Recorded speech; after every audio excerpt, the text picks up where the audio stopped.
आज की अपनी इस वोकैब की क्लास के अंदर अपन प्रीवियस ईयर एग्जाम्स के अंदर पूछे गए कुछ वर्ड्स को डिस्कस करेंगे। जनरली ये वर्ड्स सिनोनिम्स और एंटोनिम्स के रूप में पूछे जाते हैं। इन वर्ड्स को अपन फोटोज और नेमोनिक से पढ़ेंगे ताकि अपने को सारे के सारे वर्ड्स क्लास के अंदर ही याद हो जाए, ठीक है। लेकिन क्लास शुरू करने से पहले मुझे आप लोगों से कुछ इंपॉर्टेंट बात डिस्कस करनी। मेरे पास काफ़ी बच्चों के मैसेज आ रहे थे कि सर ये जो आप वोकैब पढ़ा रहे हो इसके क्या हमें नोट्स बनाने हैं, क्या हमें ये जो स्लाइड्स हैं इनके प्रिंट आउट निकलवाने हैं। एक छोटी सी मेरी बात समझने की कोशिश करना। लेट से पहले बात करते हैं प्रिंट आउट की, ठीक है। अपनी अभी शायद ये तीसरी क्लास है, ठीक है, जो अपनी ऐप पे डल रही। अब यहाँ पे जरा समझने की कोशिश करना। एक क्लास के अंदर पहले किसी क्लास में 70-80 वर्ड भी, अगर मैं एवरेज बात करूँ तो 60 के करीब वर्ड्स होंगे, ठीक, और 50 के करीब आपकी कम से कम वोकैब की क्लासेस होंगी। या इसको दूसरी भाषा में ऐसे कह सकता हूँ कि जैसा मैंने आपको कहा था कि पिछले 3 साल के एसएससी के, सीडीएस के, एनडीए के जितने एग्जाम्स हुए हैं उनकी सारी वोकैब प्रीवियस ईयर मैं आपको क्लास के अंदर या इसी बैच के अंदर कराऊंगा। तो वो कम से कम 3000 के आसपास होगी, ठीक है। और एक स्लाइड पर मैं एक ही वर्ड लिखता हूँ, यानी आपको 3000 स्लाइड्स मिलेंगी। अब 3000 स्लाइड्स का प्रिंट आउट निकलवाने जाओगे तो वो कितने रुपए खर्च होंगे उसके अंदर। कहीं भी जाओगे तो कम से कम रेट क्या होगा, बिल्कुल ही आप ऐसी जगह पर रहते हो जहाँ बिल्कुल कॉलेज के पास प्रिंट आउट की दुकान है तो 50 पैसे प्रिंट आउट के तो लगेंगे, 1500 रुपये तो आपके इस प्रिंट आउट में ही खर्च हो गए हैं। लगभग कोर्स के बराबर की फीस तो आप प्रिंट आउट पे दे दोगे, वो कैब के प्रिंट आउट पे। सोचो क्या ये चीज़ लॉजिकल है? तो नहीं हो पाएगा प्रिंट आउट वाला काम, है ना। और अपने ऊपर यार इतना इतना डर क्यों तुम्हें कि जैसे तुम कल ही सब कुछ भूल जाओगे। जब फोटो से नेमोनिक से आपको एक चीज़ पढ़ाई जा रही है, याद कराई जा रही है, तो कैसे याद नहीं रहेगी वो। 2-3 बार पीडीएफ रिवाइज करोगे वैसी चीज़ आपको याद हो जाएगी। दूसरा, सर इनके सारे वर्ड्स के क्या मैं नोट्स बनाऊं? नहीं भाई, नोट्स बनाने की ज़रूरत नहीं है। ये फोटोज़ और नेमोनिक्स तुझे करवा किस ले रहा हूँ, ताकि तुझे क्लास के अंदर ही चीज़ें याद हो जाएं। 2-3 बार तू पीडीएफ रिवाइज करेगा तुझे याद हो जाएगा, ठीक है। तो ये प्रिंट आउट वाला ख्याल अपने दिमाग से बिल्कुल निकाल दें भाई, प्रिंट आउट वगैरह इनके नहीं निकलवाने। और दूसरी बात, स्लाइड्स में ताकि आपकी विजिबिलिटी अच्छी बने मैं ब्लैक स्लाइड यूज़ करता हूँ, क्योंकि वाइट पे उतने क्लियर आपको अक्षर नहीं दिखते और आंखों पे स्ट्रेस भी पड़ता है। बहुत बच्चों के मैसेज भी आते थे, इसलिए मैंने ब्लैक स्लाइड ही यूज़ करनी परमानेंट अपनी क्लासेस में शुरू करी थी, ताकि क्लैरिटी अच्छी रहे, आंखों पे स्ट्रेस कम आए। इसका प्रिंट आउट आप एक बार दिखवाना है किसी प्रिंट आउट वाले को कि इस स्लाइड का प्रिंट आउट निकालेगा ही नहीं वो, क्योंकि ये ब्लैक के चक्कर में इतनी इंक खर्च होगी, वो एक पेज ही नहीं निकाल के देगा वो आपका कभी। तो बच्चे समझना है, प्रिंट आउट वाली चीज़ ना तो फाइनेंशियल इसका कोई तुक बनता है, ठीक है, फाइनेंशियल पॉइंट ऑफ व्यू से देखें तो भी कोई तुक नहीं बनता। और वैसे भी एक बात बताओ, ऐसा तो है नहीं कि प्रिंट आउट निकलवाते ही वो याद हो जाएंगी। ऐसा थोड़ी कि आपने प्रिंट आउट वाले भाई को पैसे दिए और प्रिंट आउट आपके हाथ में आती अपने आप याद हो गई। पढ़नी तो तुझे तो भी पढ़ेंगे ना। तो जब तू प्रिंट आउट पे 4 बार रिवाइज करने की हिम्मत रख सकता है तो पीडीएफ वैसे ही देख ले यार, वैसे ही याद हो जाएंगी भाई। तो अपने ऊपर थोड़ा कॉन्फिडेंस रखो, खुद के ऊपर नहीं है तो मेरे ऊपर रखो। ये फोटोज़ और नेमोनिक्स इतने अच्छे हैं कि आपको वैसे ही 3-4 बार में याद हो जाएंगे। दूसरी बात, तो सर करना क्या है फिर फाइनली वोकैब का भाई आपको क्लास देखनी है, ठीक है। आपने क्लास देखी अपनी कंफर्टेबल स्पीड पे, 1.5x पे, 2x पे, जैसे आपको ठीक लगे आपने क्लास देखी। इसकी पीडीएफ आपकी ऐप के अंदर ओपन हो जाती है। जैसे जैसे जब आपको टाइम मिला अपना पीडीएफ 2-3 बार आपने रिवाइज कर दी, ठीक है। एग्जाम से पहले 3-4 बार अपनी पीडीएफ रिवाइज कर दोगे, वैसे ही याद हो जाएगा, ठीक। उसके बाद आपको 2 काम करने। एक तो अपनी ऐप के ऊपर आप देख रहे हो वोकैब क्विज नाम से आपको एक टैब दिखती है, उसके अंदर प्रीवियस ईयर वोकैब अपलोड हो रही है ना। आपने देखा होगा जैसे CGL 23 की, CHSL 23 की, CPO 23 की, ऐसी 22 की, उसके अंदर अब CDS भी डलेगा, NDA भी डलेगा। आप अगले 2-3 महीने में देखोगे वो पूरा भर जाएगा, पिछली 3-4 साल की पूरी वोकैब आपको वहाँ पे नजर आएगी। तो वहाँ से उन क्विजेज से आप बार बार प्रैक्टिस करते रहोगे, वो वर्ड आपके दिमाग में बैठते रहेंगे। मेरी बात आ रही है समझ में? तो भाई डरो मत, ये वैसे ही याद हो जाएंगे, इनके कोई नोट्स वगैरह की जरूरत नहीं। फिर भी मान लो आपने पीडीएफ रिवाइज कर ली, कुछ एक पीडीएफ में ना मान लो 60 में से कुछ 3-4-5 या मैक्सिमम 7-8-10 वर्ड ऐसे होते हैं जो थोड़ा कम याद हो रहे होते हैं।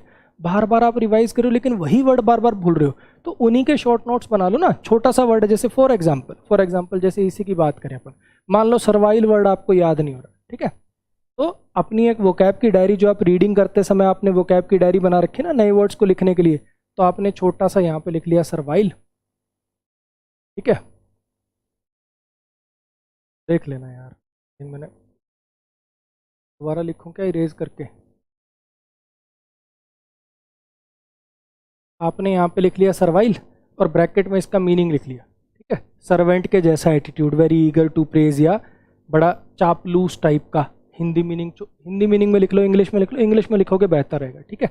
और नेमोनिक्स लिख दिया सर्वेंट टाइप एटीट्यूड, ऐसे छोटा सा अपने वोकैब की उसमें ऐसे एक नोट्स बना लिया। ऐसे कितने वर्ड होंगे एक क्लास के अंदर? 7-8 वर्ड है ना। मान लो 50 क्लास होती हैं, 50 क्लास होती हैं तो ज़्यादा से ज़्यादा 350 ऐसे वर्ड होंगे, वो अपनी डायरी में आपने नोट कर लिए। बाकी आपको जो याद हो रहे हैं सीधे डायरेक्ट उनको छोड़ दो। तो ऐसे करके आपको अगर नोट्स बनाने भी तो केवल उन 5-7 वर्ड्स के बनाना, पूरा सब कुछ मत टापने लग जाना, ठीक। अच्छा जी, एक चीज़ मैं फिर से मेंशन कर दूं, आपको इसके ना कोई नोट्स बनाने हैं ना कोई प्रिंट आउट निकलवाना है, आपको खाली क्लास देखनी है, पीडीएफ से उसकी मल्टीपल टाइम रिवीजन करनी है। जो 7-8-10 वर्ड मुश्किल लगते हैं बस उनको लिख लिया करो, ठीक है। और क्विज बहुत इंपॉर्टेंट है, उसे पेपर में वो सवाल कैसे पूछे जाते हैं, पेपर में वर्ड्स कैसे पूछे जाते हैं, ये आपको पता चलेगा। बार बार क्विज दीजिए, जब क्विज खत्म होती तो लास्ट में सारे वर्ड एज ए सोल्यूशन आ जाते हैं, उनके मीनिंग आ जाते हैं, उसको ऐसे पीडीएफ टाइप रिवाइज कर लिया करो। ऐसे कर करके बार बार मल्टीपल रिवीजन। सीधी बात है, वोकैब आप कितनी सिलेक्टेड बच्चों की वीडियो देख लेना, कितनी टीचर्स की वीडियो देख लेना, सब आपको बोलेंगे वोकैब इक्वल टू रिवीजन। जितना रिवाइज करोगे वोकैब उतनी याद होती जाएगी, ठीक है। वोकैब के प्रैक्टिस के कोई नोट्स नहीं बनाने हैं। वोकैब और प्रैक्टिस उतने ही नोट्स बनाए जाते हैं जितना आपको लगता है, जैसे वोकैब में उतने ही नोट्स बनाए जाते हैं जो 7-8 वर्ड आपको याद नहीं होते उस क्लास के।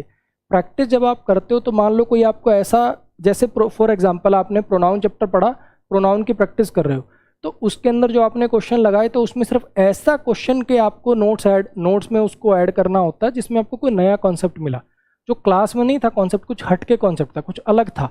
क्लास का ही अगर डिफरेंट एग्जाम्पल है तो मत करो उसको, लेकिन कुछ अलग ही कॉन्सेप्ट है जो क्लास में अपन ने पढ़ा ही नहीं, उसको अपने नोट्स के अंदर ऐड कर दिया करो। बस इतनी नोट्स। ग्रामर के आपको नोट्स बनाने, बाकी वोकैब के, प्रैक्टिस के, cloze test, parajumble, passage, previous year mock जो होंगे, उन सब के कोई नोट्स वगैरह आपको नहीं बनाने, ठीक है।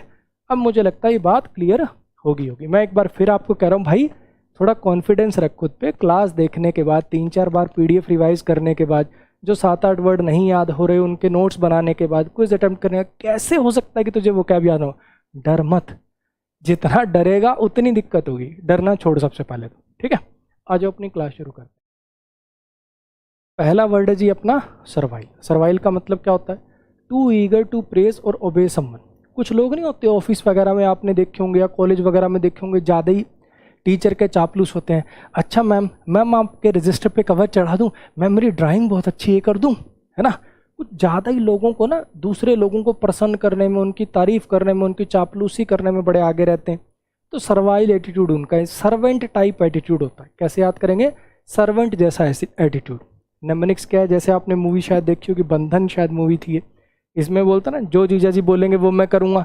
तो ऐसे जो सामने वाले ने कह दिया, बिल्कुल सर्वाइल टाइप एटीट्यूड है। जो सामने वाले ने कह दिया वही मान लिया, बार बार उसकी चापलूसी करना, उसको खुश करने की कोशिश करना। Is so servile that other people take advantage of him. वो इतना सर्वाइल है, मतलब उसका एटीट्यूड ऐसा है, वो सर्वेंट टाइप जो उसका एटीट्यूड है, हर किसी को खुश करने वाला जो उसका एटीट्यूड है, लोग उसका फायदा उठाते हैं। ऑप्टिमिस्टिक, ये वर्ड सुने होंगे आपने, optimistic, optimist, pessimist, realist. Optimist एक ऐसा व्यक्ति होता है जो हर चीज़ में पॉजिटिव ढूंढ लेता है। लाइफ में कुछ भी बुरी चीज़ें चल रही हैं वो कहेगा नहीं कुछ अच्छा होगा, डोंट वरी। हर चीज़ को पॉजिटिव नज़रिए से देखता है, हर चीज़ में देखता है कि इसमें भी कुछ अपॉर्चुनिटी निकलेगी। पेसिमिस्ट एक ऐसा व्यक्ति होता है सब कुछ पॉजिटिव होते हुए भी, अरे नहीं कुछ होगा नहीं, दुनिया ख़त्म हो जाएगी, बर्बाद हो जाऊँगा, मेरे तो बस की कुछ नहीं है, हमेशा निराशावादी टाइप बात करेगा। रियलिस्ट मतलब ना ज़्यादा पॉजिटिव ना ज़्यादा नेगेटिव, जो जैसा है बिल्कुल, अच्छी सिचुएशन है तो अच्छा बोलेगा, बुरी सिचुएशन है तो बुरा बोलेगा, वैसा होगा रियलिस्ट, रियलिटी को दिखाने वाला। ये डायग्राम इससे फोटो से भी क्लियर हो रहा है। ये कह रहा है कि जैसे ग्लास जो है तीनों के देखने के अरे आधा भरा ग्लास, भाई आधा ग्लास तो है यार, आधा ग्लास खाली है, आधा ग्लास भरा हुआ है, ग्लास जो है वो आधा भरा हुआ है, ठीक है। तो देखने का नज़रिया है, पानी सब में उतना ही, बस देखने का नज़रिया। ऑप्टिमिस्ट कौन होता है? होपिंग और believing that good things will happen in future. कोई ऐसा व्यक्ति जो ये मानता है, बिलीव करता है कि आगे चल के फ्यूचर में अच्छी चीज़ें होंगी। Rajni is optimistic and hopes for. अब यहाँ पे देखना, एक ऑप्टिमिस्टिक होता है, एक ऑप्टिमिस्ट होता है।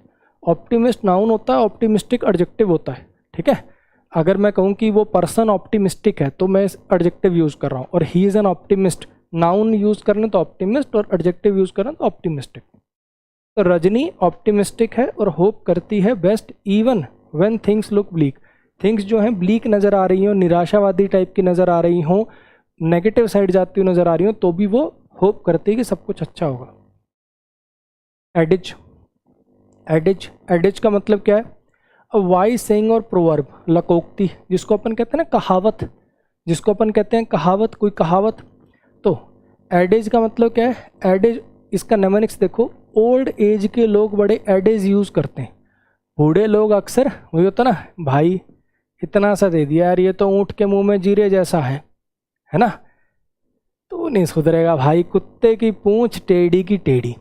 बूढ़े लोग अक्सर कहावतों का यूज़ करते हैं। तो ओल्ड एज के लोग अक्सर एडेज यूज़ करते हैं, ओल्ड एज के लोग अक्सर एडेज यूज़ करते हैं, ओल्ड एज के लोग अक्सर एडेज यूज़ करते हैं। He gets tired of all the same old saying so he is always trying to come up with new adages. वो पुरानी कहावतें बोल बोल के थक जाता है, इसलिए वो हर बार नई कहावत, कोई नई एडेज ढूंढने की कोशिश करता है, कोई नई कहावत ढूंढने की कोशिश वो करता है। कंपेल्ड, अगर आप कंपेल वर्ब होगी, किसी को कंपेल करो तो आप किसी को काम करने के लिए मजबूर करते हो। अगर आप कंपेल्ड हो तो आपको, आपके ऊपर कंपल्शन लगी हुई है, कोई काम को करने की पाबंदी लगी हुई है।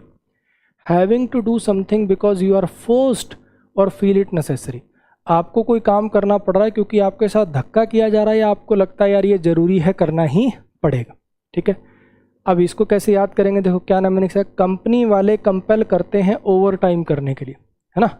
जब आप अपने करियर की स्टार्टिंग करते हो, कॉलेज से जस्ट नए नए गए होते हो, तो नए वालों को बड़ा रगड़ते हैं, तनख्वाह भी ढंग की नहीं देते और ओवर टाइम कराते हैं, दुनिया जहान का उनसे एक्स्ट्रा टाइम कराते हैं, टारगेट देते हैं उनको।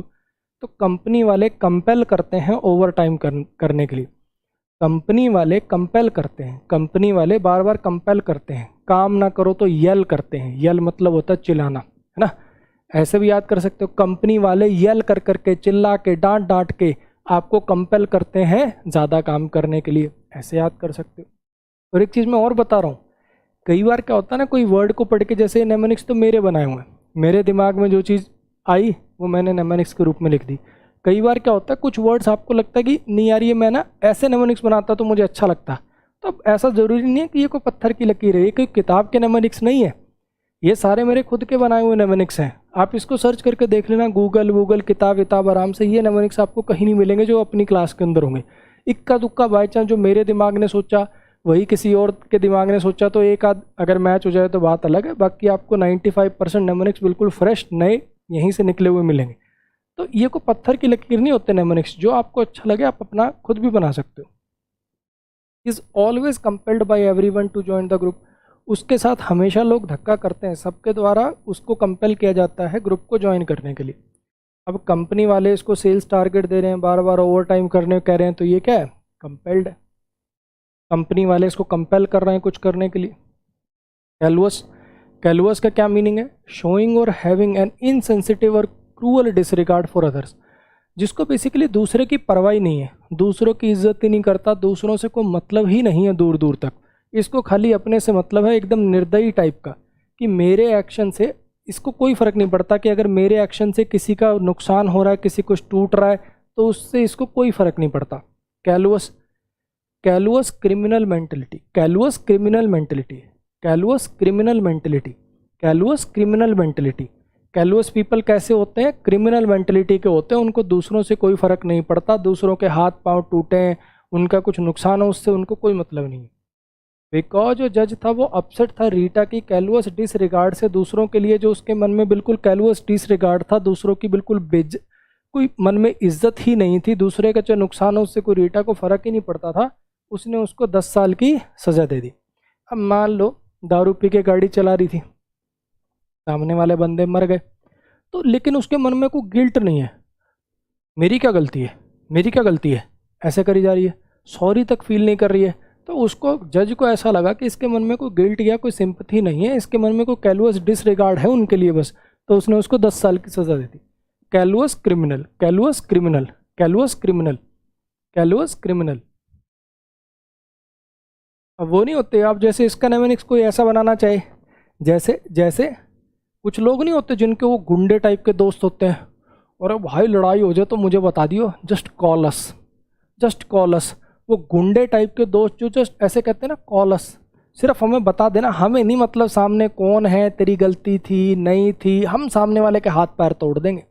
तो वो जो दोस्त होते हैं ना ऐसे वाले, जो कहते हैं कॉल अस, जस्ट कॉल अस, हम सामने वाले के हाथ पैर तोड़ देंगे, तो उनकी कैलुअस मेंटेलिटी होती है। वो कैलुअस टाइप के लोग होते हैं जो बस वो कॉल अस करने से आ जाते हैं, वो कैलुअस टाइप की मेंटेलिटी रखते हैं। देखो ऐसे, इनको कोई मतलब नहीं है कि जो इसका दोस्त है, जिसने इसको बुलाया है, उसकी गलती है या नहीं है, कोई नहीं, भैया ये लड़ लेगा।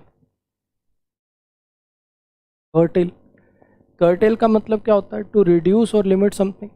कर्टेल का मतलब क्या होता है? किसी चीज़ को छोटा करना या किसी चीज़ पर पाबंदी लगाना, किसी चीज़ पर कोई लिमिट सेट करना, कोई लिमिट लगाना। नेमोनिक्स क्या करेंगे?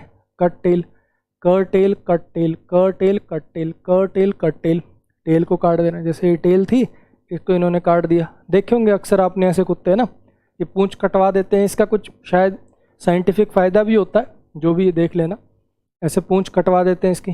Cartel cut tail. I had to curtail my answer as I was running out of time. मुझे मेरे आंसर को छोटा करके लिखना पड़ा, मुझे मेरे आंसर को कर्टेल करना पड़ा क्योंकि टाइम ख़त्म हो रहा था मेरा। कर्टेल माने होता है किसी चीज़ को शॉर्ट करना, किसी चीज़ को छोटा करना, किसी चीज़ पर पाबंदी लगाना। कर्टेल को कैसे याद करोगे? कट टेल से। स्टाउंच, स्टाउंच का मतलब क्या होता है? Always loyal in supporting a person, organization, set of belief or opinion. एक ऐसा पर्सन जो बड़ा लॉयल है किसी दूसरे पर्सन के लिए, किसी ऑर्गेनाइजेशन के लिए, किसी पार्टी के लिए, या फिर कुछ विचारों के लिए। एक ऐसा पर्सन जो बहुत लॉयल है, एक ऐसा पर्सन जो बहुत लॉयल है, जिसने मान रखा है कि भैया जो ये कह रहा है ठीक है। वो लॉयल किसी पर्सन के लिए भी हो सकता है, किसी ऑर्गेनाइजेशन के लिए भी हो सकता है, किसी बिलीफ के लिए भी हो सकता है, ओपिनियन के लिए भी हो सकता है। तो बहुत ज़्यादा वफादार, भरोसेमंद। ठीक है, नेमोनिक्स क्या याद करोगे इसका? स्टाउंच, स्टे, स्टे, स्टे। जैसे मान लो कोई पर्सन है, ये पर्सन मान लो जैसे ये अंकल जो है इस आंटी के लिए, और ये जो आंटी इस अंकल के लिए स्टाउंच है। तो स्टे विद यू, ये आपके साथ ही रहेगा। स्टाउंच पर्सन का स्टे विद यू इन ऊंचा और नीचा सिचुएशन। अच्छी सिचुएशन आए, बुरी सिचुएशन आए, स्टाउंच स्टे इन ऊंचा नीचा। Staunch stay with you in ऊंचा नीचा situation. Staunch stay with you in ऊंचा नीचा situation. Staunch stay with you in ऊंचा नीचा सिचुएशन। हर परिस्थिति में वो आपके साथ रहेगा, आपके लिए लॉयल रहेगा, वफादार रहेगा। Since two countries are staunch allies, क्योंकि ये जो दो देश हैं बड़े स्टाउंच अलाइज हैं, एक दूसरे के बिल्कुल लॉयल अलाइज हैं। इट इज़ नॉट सरप्राइजिंग, ये बात कोई हैरान करने वाली नहीं है कि ये एक साथ काम करेंगे उस जंग में। और उनका जो दोनों का कलेक्टिव दुश्मन हो गया, एक देश से लड़ाई हुई है लेकिन ये मेरा अलाई है, स्टाउंच अलाई है, वफादार अलाई है, तो ये भी मेरी साइड से लड़ेगा। विकेड, विकेड ये कैलुआ जैसा ही होता है ना, मॉरली रॉन्ग और बैड। एक ऐसा पर्सन जो मॉरली रॉन्ग हो, गलत हो, बुरा आदमी। ठीक है, विकेड पर्सनालिटी है उसकी, विकेड पर्सन है वो। अब इसको कैसे याद करोगे? वो विकेड है भाई, विकेट उठा के मार देगा, उसको कोई फ़र्क नहीं पड़ता। उसको क्या चीज़ मॉरली सही है, क्या चीज़ मॉरली गलत है, कोई फ़र्क नहीं पड़ता यार उसको। उससे ज़्यादा बहस करोगे, विकेट उठा के मार देगा वो। विकेड पर्सन, विकेड पर्सन ऐसा पर्सन जो मॉरली रॉन्ग, कोई चीज़ मॉरली नैतिक रूप से गलत हो, उसको कोई फ़र्क नहीं पड़ता। अब छोटी सी बात हुई है, छोटी सी बात हुई है। अब मान लो आपने चिप्स खाए, पैकेट वहीं फेंक दिया, दूसरे आदमी ने कहा भाई ये प्लास्टिक का पैकेट है, डस्टबिन है उसमें डाल दे। इस बात पे चिढ़ गया, तूने विकेट उठा के मार दी। उसको नैतिक अनैतिक से मतलब नहीं होता भैया, वो विकेट आदमी है, विकेट उठा के मार देगा छोटी सी बात पे, कोई पता नहीं उसका। Because he had no morals, the wicked man went around trying to hurt everyone he met. क्योंकि उसके कोई मॉरल्स नहीं थे, उसमें कोई नैतिक चीज़ों की समझ नहीं थी, कोई नैतिक आदमी नहीं था वो। जिससे मिलता उसी को हर्ट करने की सोचता था, उसी का नुकसान पहुंचाने की सोचता था। डेरिजन, डेरिजन का मतलब क्या होता है? टू मॉक एट समवन, किसी का मजाक उड़ाना, किसी के ऊपर हंसना, किसी को नीचा दिखाना, किसी की हंसी उड़ाना। To mock at someone, to laugh at someone, किसी का मजाक उड़ाना, किसी के ऊपर हंसना, डेरिजन। अब इसको जैसे मान लो कोई बच्चा है, ये आपने देखा होगा, स्कूल में छोटे थे तो कई बार ऐसे स्किन नहीं फट जाती थी, मुंह से स्किन फटती थी, हाथ से स्किन फटती थी। अब भैया ये चीज़ मुझे तो सही बताऊं तो बहुत लेट पता चली। कॉलेज वॉलेज पास होने के बाद जब 2 पैसे कमाने लगे तब पता चला भैया ये वैसलीन मॉइस्चराइज़र नाम की चीज़ होती है। ऐसी बात नहीं है, पहले भी सरसों तेल लगा देती थी मम्मी कभी कभी, लेकिन ऐसे चिढ़ मचती थी, बांस आ रही है, नहीं मम्मी नहीं, है ना। बाद में पता चला कि भैया स्किन जो है अगर इसको मॉइस्चराइज नहीं करोगे तो सर्दियों में ऐसे फटेगी। तो हाथ पे ऐसे बहुत बार ऐसे स्किन उतरती थी, काफ़ियों की अब भी उतरती होगी, उसमें भैया वैसलीन वगैरह लगा लो तो वो नहीं उतरती। अपने को ऐसा लगता कि मेरे साथ ही कोई दिक्कत है, लेकिन ऐसा कुछ होता नहीं, ठीक है। अब ये बेचारी जैसे मान लो, वैसे तो ये एजेड लग रही है थोड़ी, लेकिन चलो मान लो कि ये स्कूल वकूल में पढ़ती है, कोई बच्ची है और इसकी ऐसे स्किन उतरने लग गई यहाँ से, है ना। तो बाकी बच्चों ने इसका मजाक उड़ाना शुरू कर दिया, बुढ़ी आंटी कह के, हैं। तो उसकी ड्राई स्किन थी इसलिए सब उसको डरीजन कर रहे थे, ड्राई स्किन थी इसलिए डरीजन कर रहे थे, ड्राई स्किन थी इसलिए डरीजन कर रहे थे, मजाक उड़ा रहे थे, ड्राई स्किन थी इसलिए डरीजन कर रहे थे, मजाक उड़ा रहे थे, ड्राई स्किन थी इसलिए डरीजन कर रहे थे, मजाक उड़ा रहे थे। और एक चीज़ मैं फिर बोल दूँ, ये जो सिनोनिम एंटोनिम यहाँ पे लिखे होते हैं, मेरी ये एक्सपेक्टेशन नहीं है कि आप इस स्लाइड को देख के सारे याद हो जाएंगे आपको, नहीं, नज़र मार लिया करो, एक आधा कोई याद रह जाए, दिमाग में सेट हो जाए, अच्छा ये अच्छी बात है, नहीं रहता कोई बात नहीं, ये भी कभी ना कभी एज अ वर्ड आ जाएंगे। The kids erupted in derision when the handicapped man entered in the classroom. जब वो हैंडीकैप्ड आदमी क्लासरूम में आया तो वो ज़ोर ज़ोर से हंसने लगे, जो बच्चे थे ज़ोर ज़ोर से हंसने लगे, मजाक उड़ाने लगे उसका। रिडीम करना, अब ये तो आप सब लोगों ने यूज़ किया होगा, है ना, कूपन कोड को रिडीम कर लिया, कोई वाउचर को रिडीम कर लिया। To buy back something or to exchange something for money for goods and services.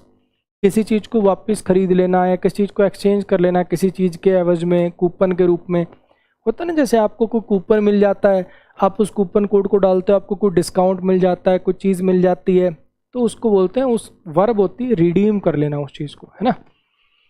Redeem, regain, री माने होता अगेन देना, दोबारा देना। जैसे फॉर एग्जाम्पल आपके दोस्त ने आपके लिए एक अमेज़ॉन वाउचर खरीद लिया 10,000 रुपये का, 10,000 रुपये उसने अमेज़ॉन को दिए, उसके बदले का आपको वाउचर मिल गया, ठीक है।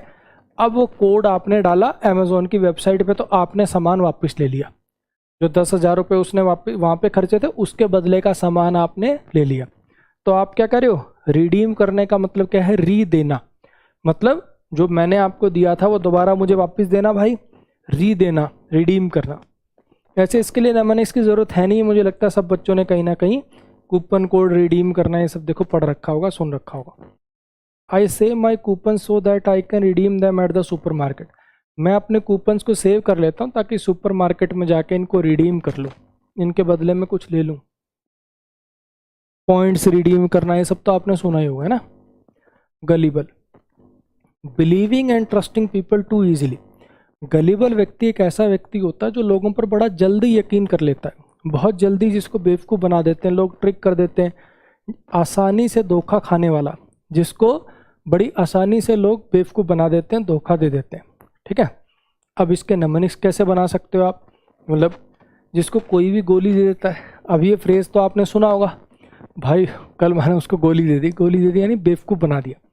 गोली देना एक फ्रेज़ होता है, इसका मतलब होता है बेवकूफ़ बनाना, है ना। तो अब आपने ये शायद मूवी देखी होगी, धमाल मूवी थी, या ढोल, धमाल या ढोल में से एक का सीन है ये।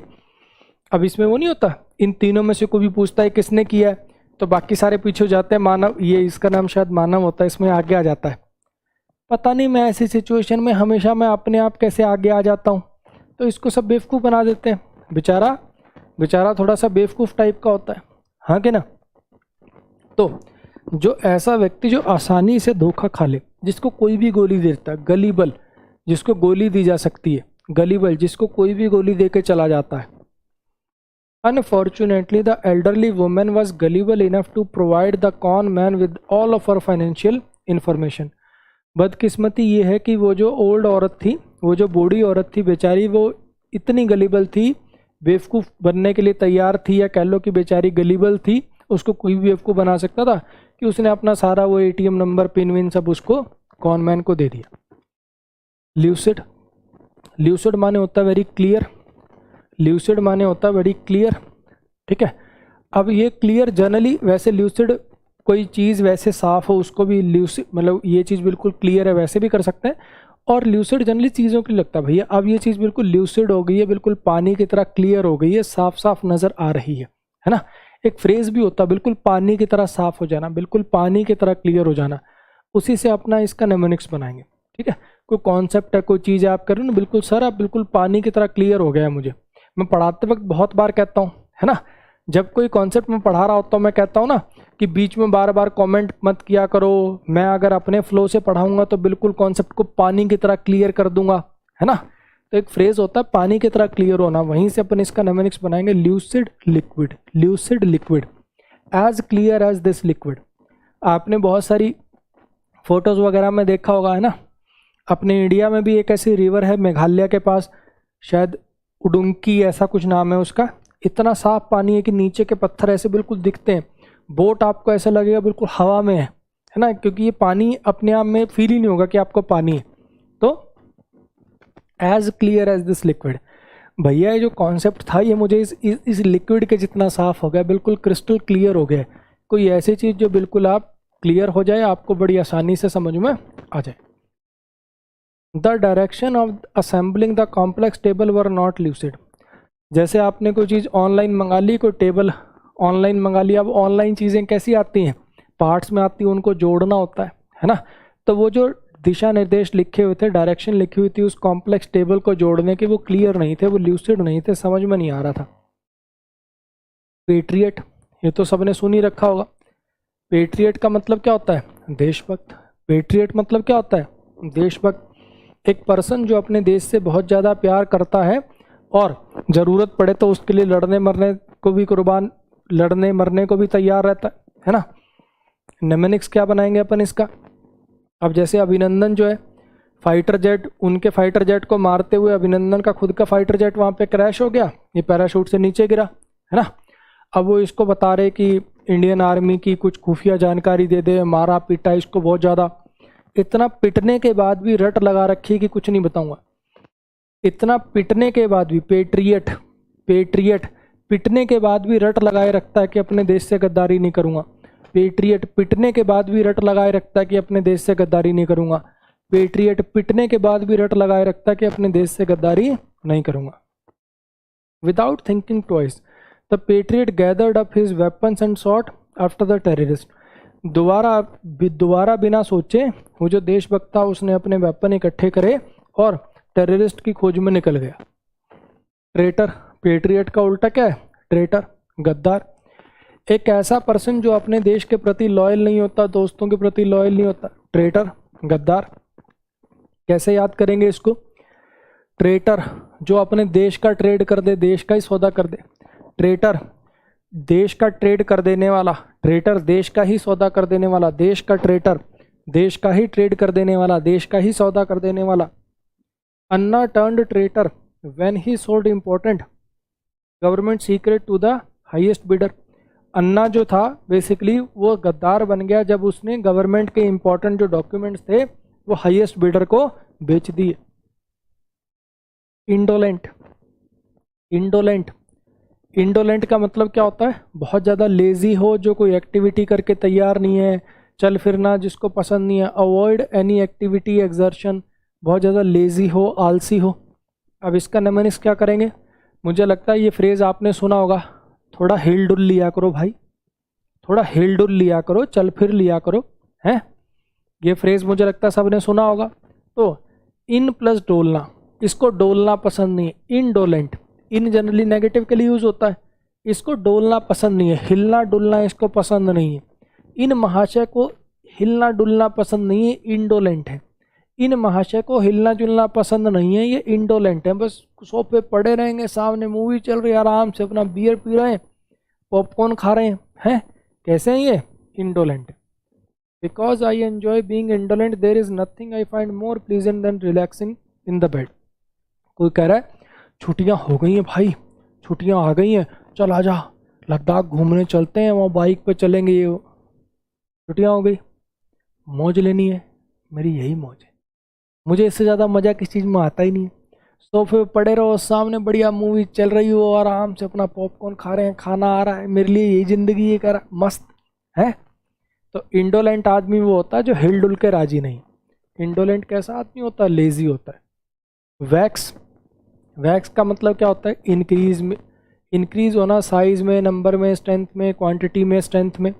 वैक्स का मतलब होता है बढ़ना, वेन माने घटना। इसका कोई नेमोनिक्स बना नहीं, इसका कोई नेमोनिक्स बना नहीं। इसको ऐसे आपको फोटो से याद करना, 2-3 बार देखोगे याद हो जाएगा। वैक्स और वेन ये 2 वर्ड याद करने। मून का साइज जब बढ़ रहा होता है, मून का साइज जैसे धीरे धीरे बढ़ रहा होता है तो उसको बोलते हैं वैक्सिंग ऑफ मून। और जब पूर्णिमा के बाद धीरे धीरे अमावस की साइड चलोगे, मून का साइज घटेगा तो उसको बोलेंगे waning of moon. Waxing of moon यानी साइज बढ़ना, वेनिंग ऑफ मून यानी साइज घटना। शायद आपने 9th-10th में पढ़ा भी होगा साइंस में। तो वैक्स माने होता है बढ़ना और वेन माने होता है कम होना। When the pollution began to wax, there are fewer jobs, population जब वैक्स होनी शुरू हुई यानी बढ़नी शुरू हुई तो बहुत कम जॉब्स हो गई और बहुत ज़्यादा पॉल्यूशन हो गया शहर के अंदर।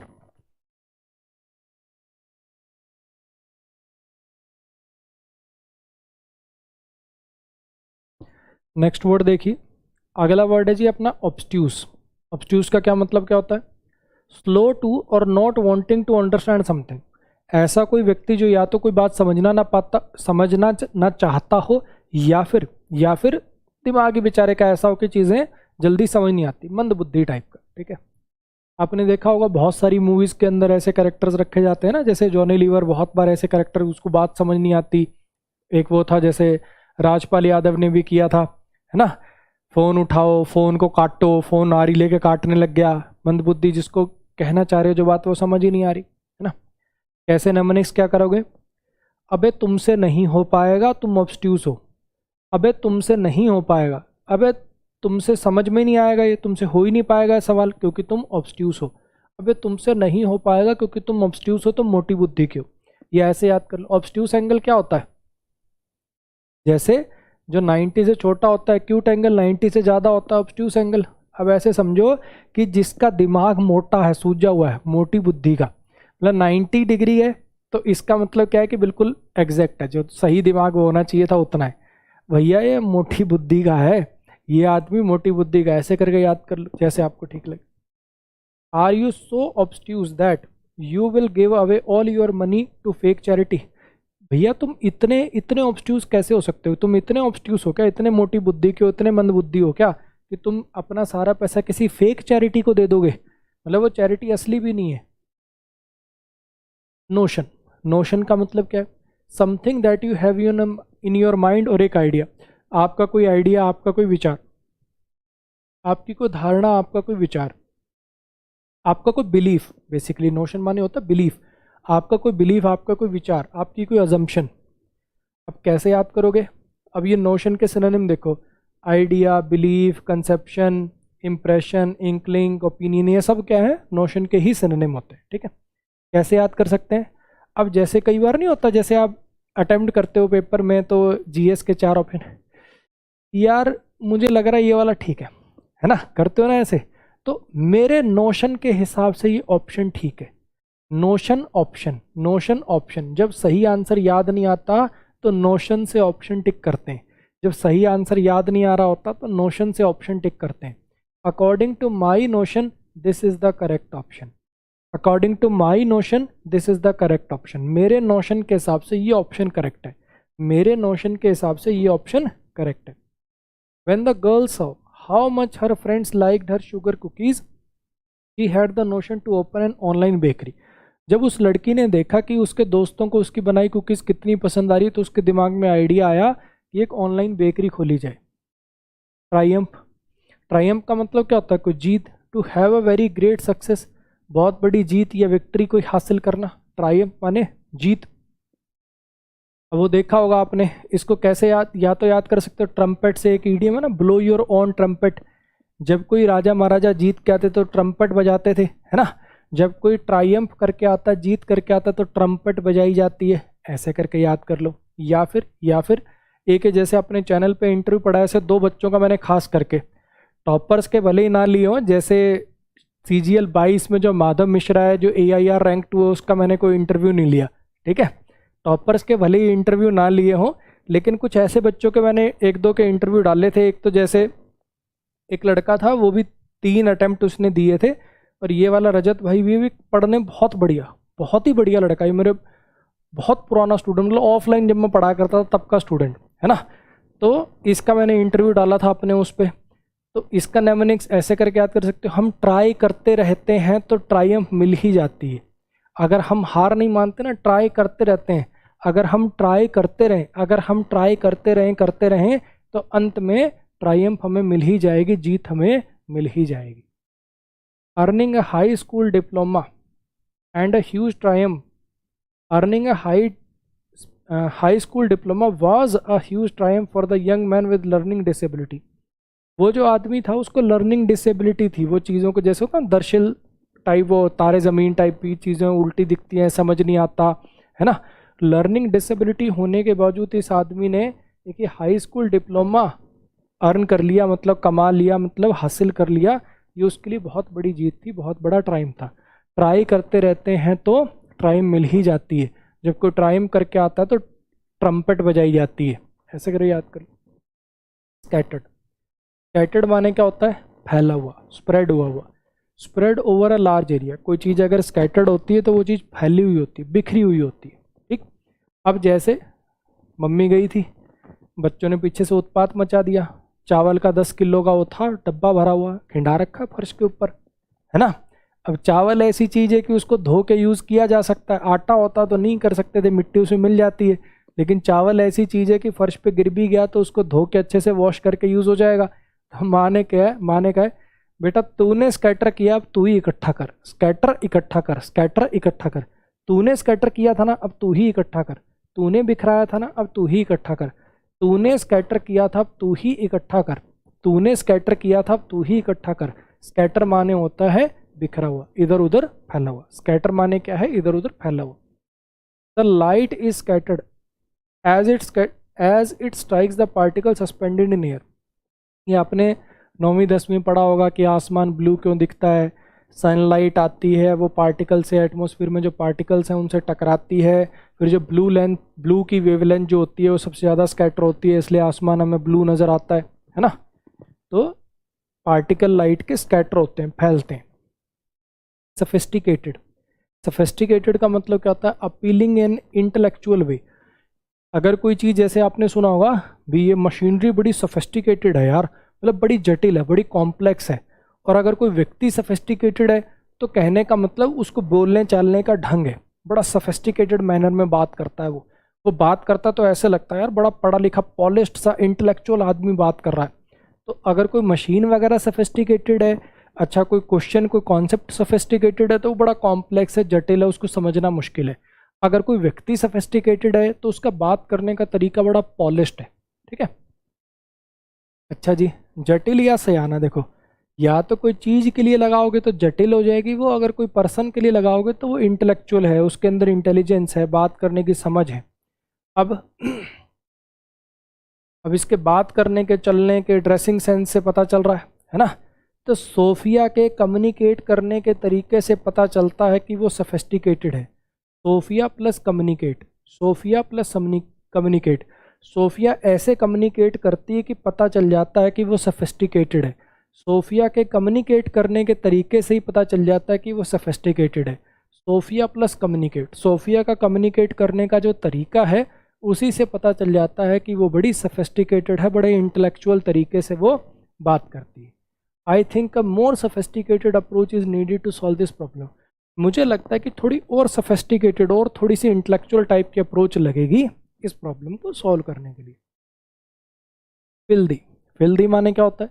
फिल्दी माने होता है एक्सट्रीमली और अनप्लीजेंटली डर्टी, कोई चीज़ जो बड़ी गंदी हो, ठीक है, अत्यधिक और अप्रिय रूप से गंदा, ठीक है।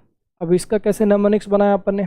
होता है ना, मॉनसून के आसपास दीवारों के ऊपर ऐसे फंगस फफूंदी लग जाती, मॉनसून के आसपास सफ़ेद दीवार पे ऐसे फंगस टाइप की लग जाती है, सारा हरा हरा हरा सा फैल जाता है ना। तो जब वॉल पर लग जाती है फफूंदी तो वॉल हो जाती है फिल्दी। जब वॉल पर लग जाती है फफूंदी तो वॉल दिखती है फिल्दी। जब वॉल पर लग जाती है फफूंदी तो वॉल दिखती है फिल्दी। जब वॉल पर लग जाती है फफूंदी तो वॉल लिखती है, फफूंदी माने फंगस, जब वॉल पर लग जाती है फफूंदी तो वॉल दिखती है बड़ी गंदी यानी फिल्दी। हाँ जी। His house was filthy with papers and eatables thrown everywhere. उसका जो घर था बड़ा गंदा था, वो दस्तावेज वगैरह कागज वागज इधर उधर फैले हुए थे, ईटेबल वो चिप्स खाई फेंक रखी थी। उसका जो हाउस था बड़ा ही फिल्दी था, बड़ा ही गंदा था। इलोक्वेंट का मतलब क्या होता है? इलोक्वेंट का मतलब क्या होता है? Having or showing the ability to use the language clearly or effectively. अगर कोई पर्सन इलोक्वेंट होता है, इलोक्वेंटली बात करता है, तो इसका मतलब होता है वो अपनी बात को ऐसे कन्वे करता है कि सामने वाले को बड़ा क्लियरली समझ आता है कि वो क्या कहना चाह रहा है ना। अक्सर जो अच्छे स्पीकर्स होते हैं, टीचर्स होते हैं, पॉलिटिकल लीडर्स होते हैं, जो स्पीच मतलब ऐसा स्पीच देते हैं कि सामने वाले को उनके सारे इमोशंस पता चल जाते हैं। इमोशंस का मतलब बेसिकली जो कन्वे करना चाहते हैं वो साफ साफ बड़ा क्लियर मैनर में कन्वे होता है। तो बेसिकली कैसा होता है वो? इलोक्वेंट। ठीक है। रूट वर्ड आपने लोकवा रूट वर्ड सुना होगा शायद। एक वर्ड भी है लोक्वेशियस, बहुत ज़्यादा बातूनी, बात करने वाला, है ना। तो लोकवा रूट वर्ड का मतलब होता है बात, बोलना। ठीक है, इसको ऐसे याद कर लो, एलिगेंट प्लस लोकवा, एक्सीलेंट प्लस लोकवा, जिसका बात करने का तरीका बहुत अच्छा हो, जो सामने वाले को बिल्कुल क्लियर मैनर में अपनी बात समझा दे। ठीक है। अब ओशो को और किसी चीज़ों के लिए लोग क्रिटिसाइज़ करें, तारीफ़ करें, लेकिन एक बात तो सब इसके बारे में, ओशो के बारे में कहते हैं कि भैया इलोक्वेंट बहुत था, बात करने का जो तरीका था ना वो बड़ा बढ़िया था, सामने वाले को ऐसा लगता है कि क्या गजब बोला, है ना। तो when you listen to the eloquent politician speak you always understand his message. अगर आप किसी इलोक्वेंट पॉलिटिशियन को बोलते हुए सुनते हो तो हमेशा आपको उसकी बात समझ में आती है, हमेशा उसका मैसेज आपको समझ में आता है, वो कन्फ्यूज नहीं लगता। ठीक है। अब जैसे मोदी जी जब भाषण देते हैं तो सामने वाले पूरी जनता कनेक्ट हो रही होती है। अब राहुल गांधी कहानी सुनाने लगेंगे, पता चले बोलना कुछ था, फिर ओ सॉरी। तो ये हुआ इलोक्वेंट और वर्सेस जो इलोक्वेंट नहीं है। इलोक्वेंट पर्सन कैसा होता है, यानी जब वो बात करेगा, जो बोलेगा, सामने वाले को क्लियर अंडरस्टैंडिंग समझा पाएगा वो कि क्या कहना चाह रहा है। रेक्ल्यूस, रेक्ल्यूस का मतलब क्या है? A person who lives alone and avoids other people. एक ऐसा पर्सन, एक ऐसा व्यक्ति जो अकेला रहता है और दूसरों को थोड़ा अवॉइड करता है। रेक्ल्यूस, रेक्ल्यूस कैसे याद करोगे? रे वो किसी को क्लोज नहीं आने देता, रे वो किसी को क्लोज नहीं आने देता, वो अकेला दूर दूर ही रहता है, रेक्ल्यूज है। रे वो, अब ये देखो, ये अंकल है, किसी से मिलना नहीं चाहता, बाहर से बस देख रहा है कौन क्या कर रहा है, नहीं नहीं कोई अंदर नहीं आ जाए, बस बात ना कर ले मुझसे, है ना। इंट्रोवर्ट से टाइप का आदमी। इंट्रोवर्ट भी चलो ऐसा होता है जो अपनी फीलिंग किसी को नहीं बताता, ये तो उससे भी एक तले आगे, मिलना ही नहीं चाहता किसी से, भैया दुनिया मेरे से दूर रहो। ठीक है। रे वो अपने दरवाजे, रे अपने घर के दरवाजे क्लोज करके रखता है, बंद ही रखता है, वो अपने घर के दरवाजे क्लोज करके रखता है, वो तो रेक्ल्यूज है, दुनिया से अलग ही रहता है वो। ऐसे नेमोनिक्स बना सकते हो। रे वो किसी को क्लोज नहीं आने देता, रेक्ल्यूज है, दुनिया से अलग ही रहता है, वो उसको अकेले रहना ही पसंद है। Despite her reputation as a recluse Samantha held regular gatherings in her home to entertain close friend. उसकी रेपुटेशन ऐसी थी कि वो रेक्लूज है, वो दुनिया से अलग रहना चाहती, कि लोग उसको पसंद नहीं, लेकिन फिर भी वो रेगुलर गैदरिंग करती थी। लोगों को ऐसा लगता था कि, कुछ लोगों को ऐसा लगता था कि वो रेक्लूज है, लेकिन सही मायने में वो थी नहीं। पॉरेडिक, पॉरेडिकली, पॉरेडिक का मतलब क्या होता है? कोई ऐसी चीज़ जो कोई पीरियोडिक टाइम पे नहीं हो रही, अचानक कभी हो रही है कभी नहीं हो रही, जिसका कोई फिक्स टाइम नहीं है, जो पीरियोडिक नहीं है, जो अक्सर नहीं होती, कभी कभार रैंडम कभी भी हो जाती है, कोई फिक्स उसका टाइम नहीं। जैसे बरसात से याद कर सकते हो, अब ये छाता लेके एकदम से बरसात हो गई, मतलब ऑफिस जा रही थी एकदम से बारिश हो गई, इसको छाता निकालना पड़ गया, है ना। तो स्टॉप प्लस पीरियोडिकली से याद कर लो। कोई चीज़ पीरियोडिक होती है तो उसका एक फिक्स पीरियड होता है कि ये चीज़ इतने दिनों बाद या इतने समय बाद होगी, लेकिन अगर कोई पीरियोडिक मतलब पीरियड को स्टॉप कर दिया, यानी इसका कोई फिक्स पीरियड नहीं है, कभी भी हो जाती है, तो क्या चीज़ होगी? वो स्पोरेडिकली होगी। पीरियोडिकली का उल्टा, पीरियोडिकली मतलब कोई चीज़ फिक्स पीरियड पे बार बार होती जा रही है।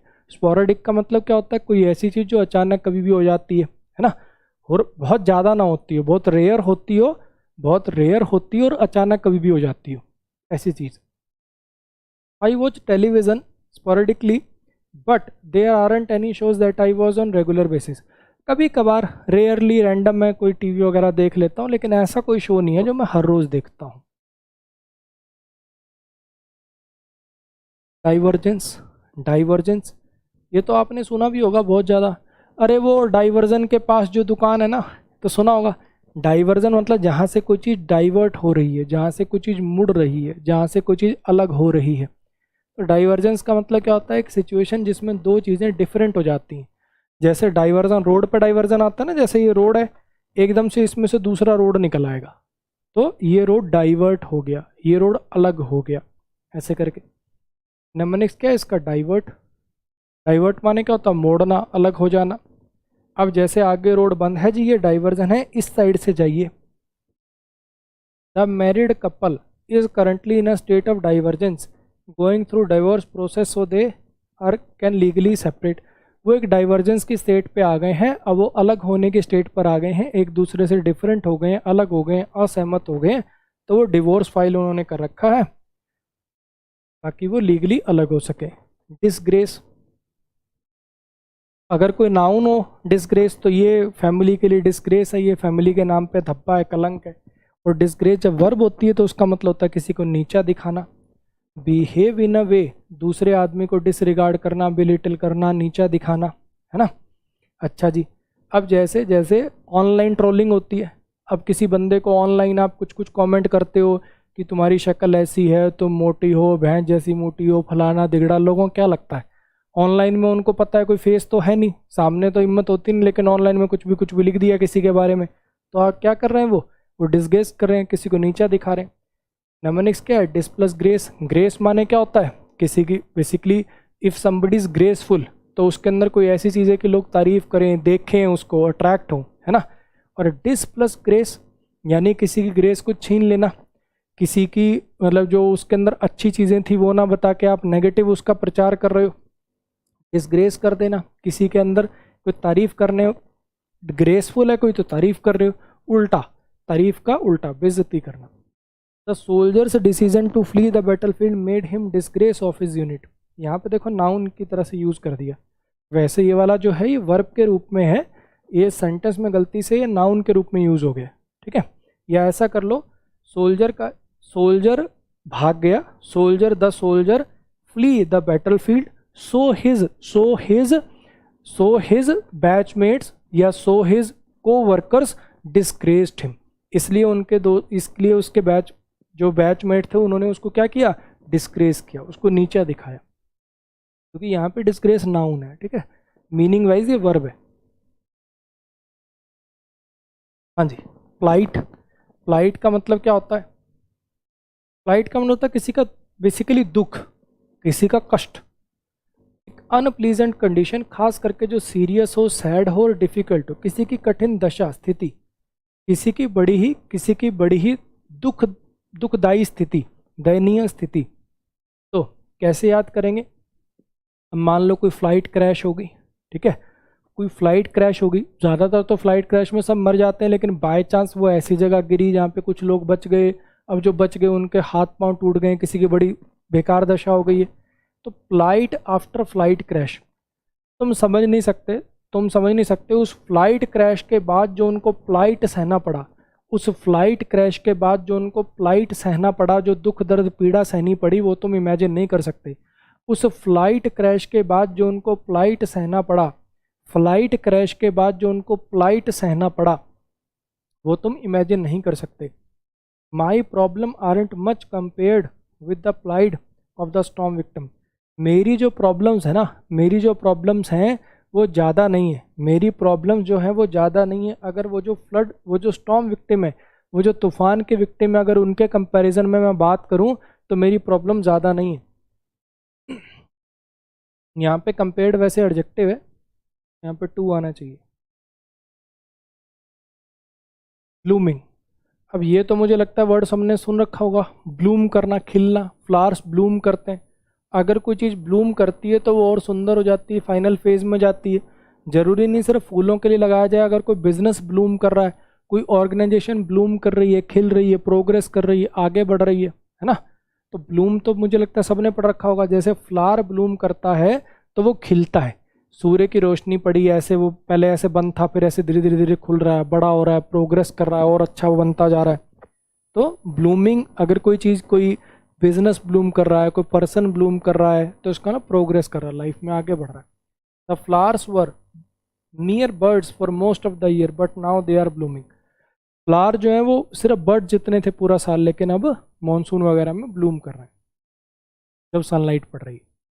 डेलीगेट, डेलीगेट वर्ब भी होती है, डेलीगेट नाउन भी होता है। अगर कोई व्यक्ति, अगर किसी व्यक्ति के लिए लगाऊं, नाउन के रूप में लगाऊं कि ये डेलीगेट है, तो बेसिकली इसको किसी चीज़ के बिहाफ पर भेजा गया है। जैसे इंडिया ने एक डेलीगेशन भेजा है, तो उसमें डेलीगेट्स हैं। डेलीगेशन भेजा यानी इंडिया को रिप्रेजेंट करेंगे वो यूएन में या फलानी मीटिंग में जाके, तो एक देश को रिप्रेजेंट करने के लिए एक डेलीगेशन भेजा गया, तो उसमें डेलीगेट्स हैं, ठीक है, जो किसी को रिप्रेजेंट करते हो, ठीक। और एक डेलीगेट वर्ब भी होती है। इसका मतलब क्या होता है, किसी को कोई काम सौंपना, किसी को कोई काम असाइन करना, कि ये काम मैंने उसको डेलीगेट कर दिया है, इस काम को वो परफॉर्म करेगा। टू गिव टास्क और रिस्पॉन्सिबिलिटी टू अदर, किसी को रिस्पॉन्सिबिलिटी देना, किसी को कोई कार्य देना। नेमोनिक्स क्या करोगे, देखो, ऑफिसर ने दिल्ली गेट, दिल्ली गेट यानी इंडिया गेट को भी दिल्ली गेट कहते हैं। ऑफिसर ने दिल्ली गेट की सिक्योरिटी का काम कांस्टेबल्स को डेलीगेट कर दिया। देखो जा रहे हैं ना बाइक लेके, ऑफिसर ने, वो जो आईएएस ऑफिसर था या जो इनका कमिश्नर था या जो उनका एसपी था, उसने क्या किया, उसने इन कांस्टेबल्स को दिल्ली गेट की सिक्योरिटी का काम डेलीगेट कर दिया। दिल्ली गेट की सिक्योरिटी का काम इनको सौंप दिया, डेलीगेट कर दिया। दिल्ली गेट की सिक्योरिटी का काम इनको दे दिया गया, इनको डेलीगेट कर दिया। Manager will delegate many of his duties to the new assistant manager. Manager जो है वो बहुत सारी ड्यूटीज डेलीगेट कर देगा, सौंप देगा न्यू असिस्टेंट मैनेजर को, असाइन कर देगा यानी, ठीक है। ट्रांजिएंट माने क्या होता है, ट्रांजिएंट माने होता है कोई ऐसी चीज़ जो वो शॉर्ट समय के लिए रहेगी, फ्लीटिंग, जो अभी निकल जाएगी, बहुत थोड़े क्षण के लिए जो चीज़ होती हो, टेम्परेरी होती हो, ठीक। इसका क्या नेमोनिक्स है, अब जैसे फाटक लगा हुआ है, ये ट्रेन की पटड़ी है, फाटक लगा हुआ है, अब कोई बंदा इसमें से नीचे से बाइक निकाल के निकलने की कोशिश कर रहा था, दूसरा बंदा कह रहा है भाई ट्रेन सेकंड में ही चली जाएगी, अभी ट्रेन कुछ ही सेकंड में चली जाएगी, यहाँ से ट्रांजिएंट ही तो है, तो 2 मिनट सांस रह ले यार, बिना मतलब कोई एक्सीडेंट हो जाएगा। ट्रेन अभी सेकंड्स में ही चली जाएगी, ट्रेन अभी सेकंड्स में चली जाएगी, ट्रांजिएंट है ये बिल्कुल। ट्रेन अभी सेकंड्स में चली जाएगी, ट्रेन अभी सेकंड्स में चली जाएगी, ट्रांजिएंट है ये बिल्कुल, थोड़ी देर की बात है, वेट कर ले। The snow is transient and will melt soon as the sun appear.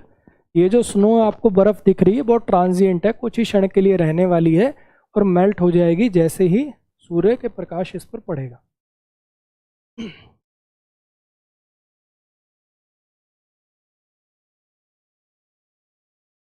अगला अपना वर्ड है जी इनेट। इनेट का मतलब क्या होता है, कोई ऐसी क्वालिटी या कोई ऐसी एबिलिटी जो आपके अंदर बचपन से है, ठीक है, और विच इज़ प्रेजेंट नेचुरली, जिसके लिए आपने कोई अलग से ट्रेनिंग नहीं करी, कुछ नहीं करा, वो एबिलिटी आपके अंदर बचपन से ही है, ठीक।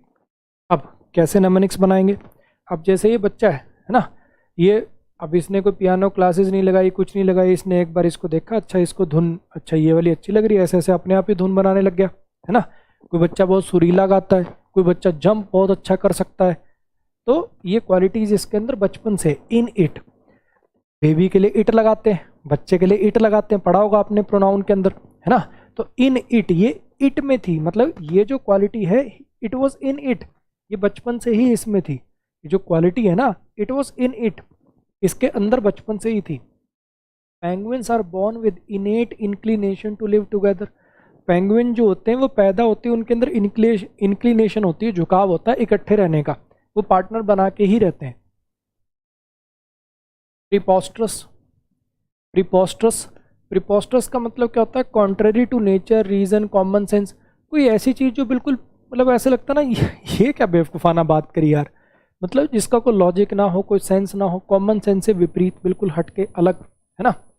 अच्छा, प्रीपोस्ट्रस का नेमोनिक्स देखो, प्रीपोस्ट्रस का नेमोनिक्स देखो क्या बनाया, अब जैसे आप सबको पता है कि एसएससी के अंदर, सीजीएल के अंदर जैसे दो स्टेज होती हैं, एक प्री वाली होती है और एक मेंस वाली होती है।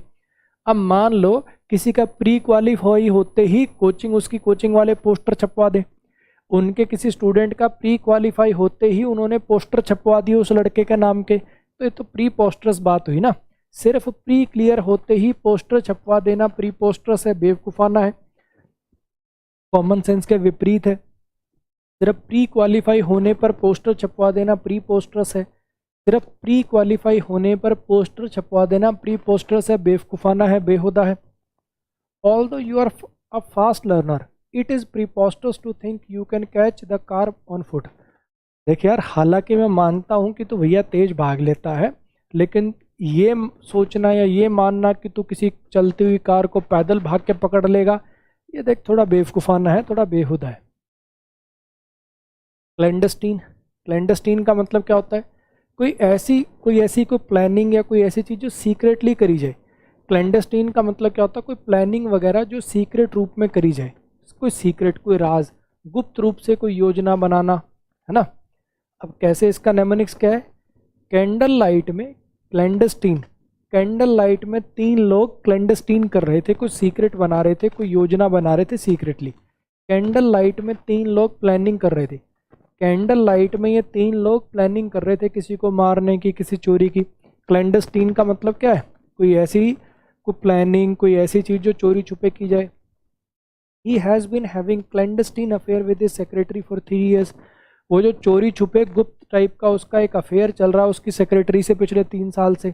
अब पता चला घर जाके अब जूतों से गंजा किया जाएगा। पार्शियल का मतलब क्या है? Part of whole, incomplete. ये तो सबको पता ही होगा भी, ग्लास जो है पार्शियली फिल्ड है, पूरा भरा हुआ नहीं है, पार्शियल, पार्ट ऑफ समथिंग, पूरा नहीं, पार्ट ऑफ समथिंग। पार्शियल का मतलब क्या था? Only A part of something, not full, पूरा नहीं। अच्छा, पार्शियल विड्रॉल अलाउड है। जैसे होता ना, जैसे आप ये म्यूचुअल फंड वगैरह में पैसा लगाते हो तो कुछ पर्टिकुलर टाइम के लिए रखना पड़ता है, तो उसमें है कि 5 साल के बाद आप पार्शियल विड्रॉल कर सकते हो, यानी कुछ हिस्सा जो है वो आप चाहो तो वापस निकाल सकते हो, वरना इतना टाइम तो देखो आपको रखना ही पड़ेगा। ठीक है। Our boss rejected the proposed plan because he claim that it was only a partial solution to the problem. हमारे बॉस ने उस प्लान को, प्रपोजल को रिजेक्ट कर दिया क्योंकि उसने कहा कि ये सिर्फ पार्शियल सोल्यूशन है, कंप्लीट सोल्यूशन नहीं है, इससे वो टेम्परेरी, इससे वो थोड़ा हिस्सा प्रॉब्लम का सॉल्व होगा। जैसे ना पार्शियल विड्रॉल कर सकते हो, पूरा नहीं निकाल सकते पैसा, थोड़ा मोटा पैसा निकाल सकते हो। ट्रिवियल का मतलब क्या होता है? जिसकी कोई वैल्यू ना हो, जिसमें कोई सेंस ना हो, बेवकूफ़ाना। हैविंग लिटिल वैल्यू और इम्पोर्टेंस, जिसकी कोई इंपॉर्टेंस ना हो, जिसकी कोई वैल्यू ना हो, जिसका कोई महत्व नहीं है ना। अब ये जैसे 3 जने बैठ के चुगलियाँ कर रहे हैं, है ना, 3 जने बैठ के उसकी चुगलियाँ कर रहे हैं। अब वो आके क्या करिए, भैया तुम्हारे जैसे वेले लोग ना ये ट्रिवियल बातें कर सकते हैं, तुम्हारे जैसे वेले लोग, तेरे जैसे वेले लोग जो होते हैं ना ट्रिवियल, तेरे जैसे वेले लोग जो होते हैं ना ट्रिवियल बातों में ही अपना ध्यान लगाते रहते हैं, इंपॉर्टेंट बातों की तरफ तुम्हारा ध्यान नहीं होता। तेरे जैसे वेले लोग जो है ना ट्रिवियल बातों में अपना ध्यान लगाते हैं। Someone needs to tell Anamika that no human being is trivial. किसी को बताने की जरूरत है अनामिका को कि कोई ह्यूमन बीइंग ट्रिवियल नहीं होता, सबको नाइस वे में ट्रीट किया जाना चाहिए, जो उनके नीचे काम करते हैं वो भी। कई लोग होते हैं ना थोड़ा सा अच्छी पोस्ट पर जाते हैं, घमंड आ जाता है, पियोन से उनसे ढंग से बात नहीं करेंगे फिर वो, तो ऐसे ही मान लो ये बड़ा घमंड दिखाती होगी अनामिका, तो कह रहा है भैया किसी को अनामिका को बताने की जरूरत है भी कोई भी ह्यूमन बीइंग ट्रिवियल नहीं होता, कोई भी ह्यूमन बीइंग ऐसा नहीं होता जिसकी कोई इंपॉर्टेंस नहीं है, तो सबको अच्छे से ट्रीट करना चाहिए। अबेट का मतलब क्या होता है? To become less strong. कोई चीज़ की क्वांटिटी में, किसी चीज़ की इंटेंसिटी में कमी आ जाना। अगर कोई चीज़ कमज़ोर पड़ जाए, किसी चीज़ की क्वांटिटी में, इंटेंसिटी में कमी आ जाए, तब मजबूत बनना, रोकथाम करना। इफ़ यू अबेट समथिंग, तो आप किसी चीज़ को, कोई चीज़ जो बढ़ रही थी उस पर प्रतिबंध लगाते हो, लिमिट लगाते हो, उसको कम करते हो। ठीक है। नेमोनिक्स, टमाटर के रेट आपने सुना होगा, कभी टमाटर कर देता है काम, कभी प्याज कर देता है, 200 रुपये किलो हो जाके खड़े हो जाते हैं। सबसे शरीफ है बेचारा आलू। आलू आप में कभी नहीं सुना होगा कि 200 रुपये किलो आलू हो गया, बताओ, है ना। तो अब टमाटर के रेट अब होंगे अबेट। अब सरकार ने सब्सिडी दे दी या मार्केट में नया टमाटर आ गया है ना, तो टमाटर के रेट अब होंगे अबेट। टमाटर के रेट अब होंगे अबेट यानी कम होंगे, टमाटर के रेट अब होंगे अबेट यानी उनके रेटों में कमी आएगी। The mayor plans to abate air pollution in the city by limiting traffic. वो जो मेयर है वो प्लान कर रहा है कि पोल्यूशन को अबेट करेंगे, पोल्यूशन को रोकथाम करेंगे, पोल्यूशन में कमी लाएंगे ट्रैफिक पे लिमिट लगा के। अबेंडेंड, अबेंडेंड का मतलब क्या होता है? Left in a particular place और कंडीशन। जब आप किसी चीज़ को बस ऐसे ही छोड़ देते हो, अबैंडन कर देते हो, अबैंडन करने का मतलब क्या होता है? किसी को किसी पर्टिकुलर परिस्थिति में, किसी जगह को, किसी व्यक्ति को बस छोड़ देना ना, बिना किसी सपोर्ट के, बिना किसी चीज़ के बस छोड़ देना। ठीक, अब ये जैसे कोई फैक्ट्री है, फैक्ट्री पे भैया कोई मान लो पॉलीथीन बनाने की फैक्ट्री थी, ऐसी चीज़ों की फैक्ट्री थी, सरकार ने कोई नई पॉलिसी लगाई तो उसके चक्कर में इसका प्रोडक्ट बैन हो गया। भैया अब बंद सरकार ने बैन लगाया जिससे फैक्ट्री बंद हो गई, तो हमारे पास कोई चारा नहीं था, हमें अबेंडन करनी पड़ी। सरकार के बैन से फैक्ट्री बंद हुई तो हमें उस फैक्ट्री को अबेंडन करना पड़ा, छोड़ना पड़ा। अब वो बंद हो गई थी फैक्ट्री तो क्या करते? अबेंडन करनी पड़ी और कोई चारा ही नहीं था हमारे पास। Many abandon warehouses are being converted into fashionable shops. जो पुराने अबेंडन ऐसे छोड़े हुए वेयर हाउसेज वगैरह थे वो उनको फैशनेबल शॉप्स वगैरह में बदला जा रहा है। नेफारियस, नेफारियस का क्या मतलब क्या होता है? वेरी ईवल एंड विकेड, बहुत ज़्यादा ईविल टाइप का आदमी, विकेड टाइप का आदमी। वो देख रहे हो आप, कैलवस था, विकेड था, नेफारियस उससे भी एक तल्ला ऊपर हो रहा है ना। बहुत ज़्यादा ईविल, बहुत ज़्यादा विकेड, अति पापी टाइप का आदमी, सीरियल किलर टाइप का आदमी, को रेपिस्ट टाइप का आदमी, है ना। तो कैसे याद करेंगे इनको? नेफारियस लोग जो नेफारियस काम करते हैं ना लोग, वो नफ़रत के ही लायक होते हैं। नेफारियस काम करने वाले लोगों से सब नफ़रत करते हैं, नेफारियस काम करने वाले लोगों से सब नफ़रत करते हैं, नेफारियस काम करने वाले लोग सब नफ़रत के लायक होते हैं। One man employed his nefarious scheme, उसने नेफारियस स्कीम लगाई, बड़ी पापी टाइप की, विकेट टाइप की स्कीम लगाई कि लोगों के कंप्यूटर में हैक करेगा और उनकी बैंक अकाउंट की इंफॉर्मेशन को चुरा लेगा। मेटिकुलस, मेटिकुलस का मतलब क्या होता है?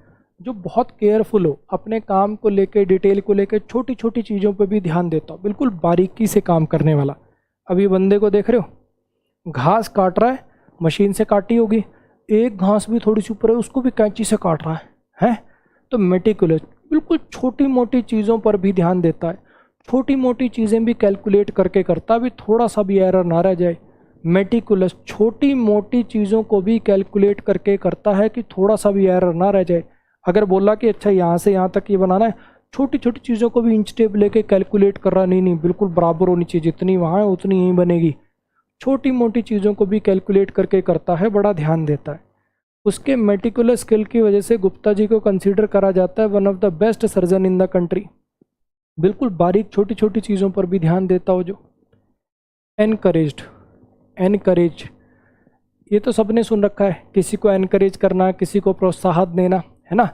इनकरेज, उसके अंदर करेज डालना, और अगर कोई व्यक्ति एनकरेज्ड है तो उसके अंदर करेज किसी ने डाल ली है। Raised one spirit, give confidence, encourage करने का मतलब क्या होता है? किसी को एनकरेज करना, एनकरेज ही कर लो इसको। और अगर किसी ने किसी को एनकरेज कर दिया है, अगर आपने उसको एनकरेज कर दिया तो वो एनकरेज्ड हो गया, है ना, वो ऑप्टिमिस्टिक हो गया, वो राउज्ड हो गया, वो फियरलेस हो गया। अब नेमनिक सिंपल साहब जैसे बच्चा है, उसको आप जितना मोटिवेट करोगे, बजाय कि दूसरों के साथ कंपेयर करने के, उनका बच्चा ऐसा, उनका बच्चा ऐसा, आपके बच्चे के मार्क्स अगर पिछली बार से 5 नंबर भी बढ़े, आपने उसको शाबाशी दी ताकि उसको लगे कि यार अच्छे मार्क्स लाने से मेरे को तो घर पे शाबाशी मिलती है, एनकरेजमेंट आए, उसके अंदर करेज बढ़े। इनकरेज, उसके अंदर करेज डालना, उसके अंदर और साहस डालना।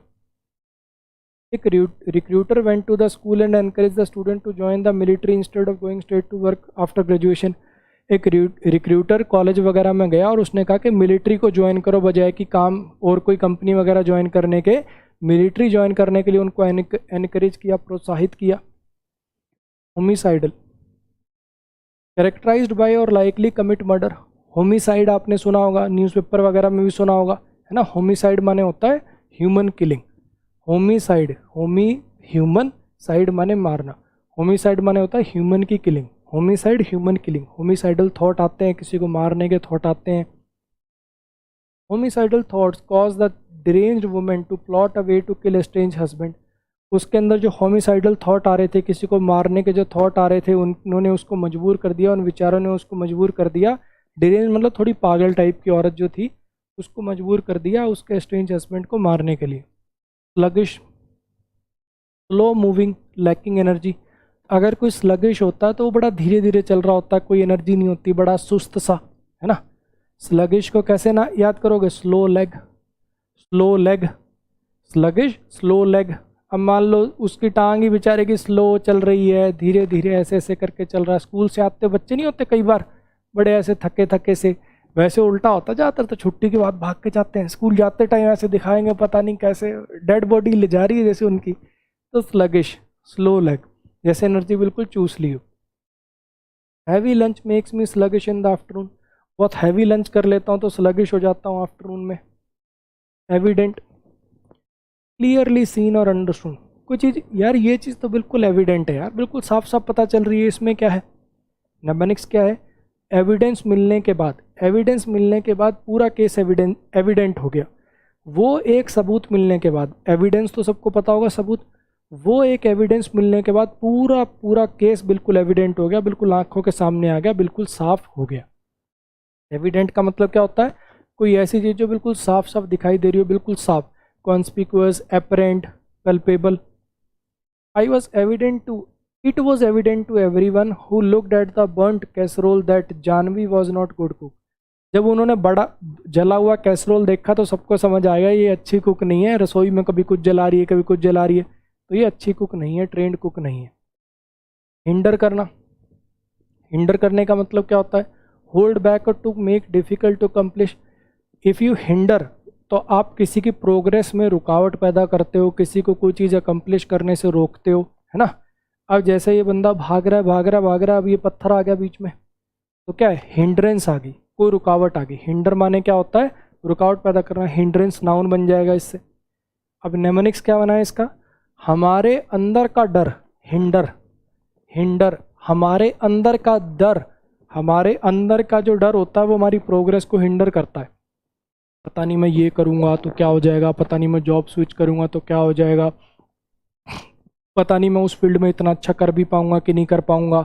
हिंडर, हमारे अंदर का डर, हमारे अंदर का डर हमारी प्रोग्रेस को हिंडर करता है, हमें आगे बढ़ने से रोकता है। With her quick wits she was able to hinder the computer hackers. उसकी जो तेज चालाकी भरी जो बेसिकली उसकी बुद्धिमत्ता थी, उसकी वजह से वो रोक पाई कंप्यूटर के हैकर्स को और सिस्टम को एक्सेस करने से उनको रोक पाई।